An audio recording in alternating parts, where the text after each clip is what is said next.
Book of Acts, chapter 6. And in those days, when the number of the disciples was multiplied, there arose a murmuring of the Grecians against the Hebrews, because their widows were neglected in the daily ministration.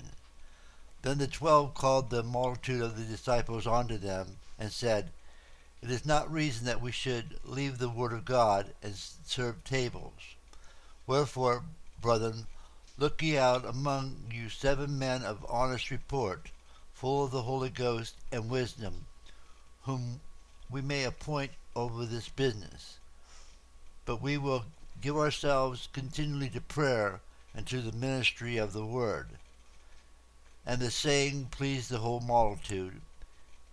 And they chose Stephen, a man full of faith and of the Holy Ghost, and Philip, and Prochorus, and Nicanor, and Timon, and Parmenas, and Nicholas, a proselyte of Antioch, whom they set before the apostles.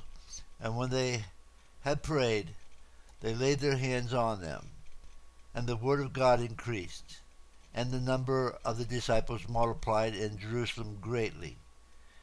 And a great company of the priests were obedient to the faith.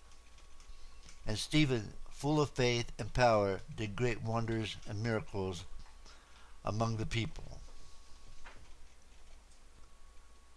Then there arose certain of the synagogue, which is called the synagogue of the Libertines, and Cyrenians, and Alexandrians, of them of Cilicia and of Asia, disputing with Stephen.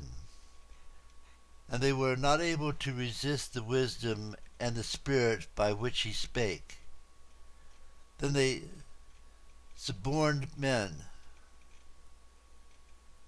which said, We have heard him speak blasphemous words against Moses and against God.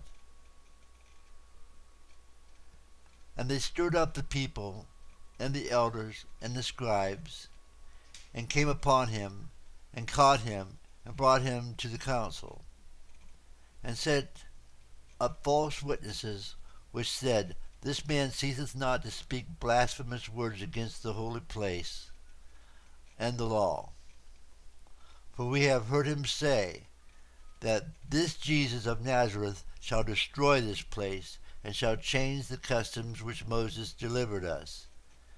And all that sat in the council looked steadfastly on him, saw his face as it had been the face of an angel.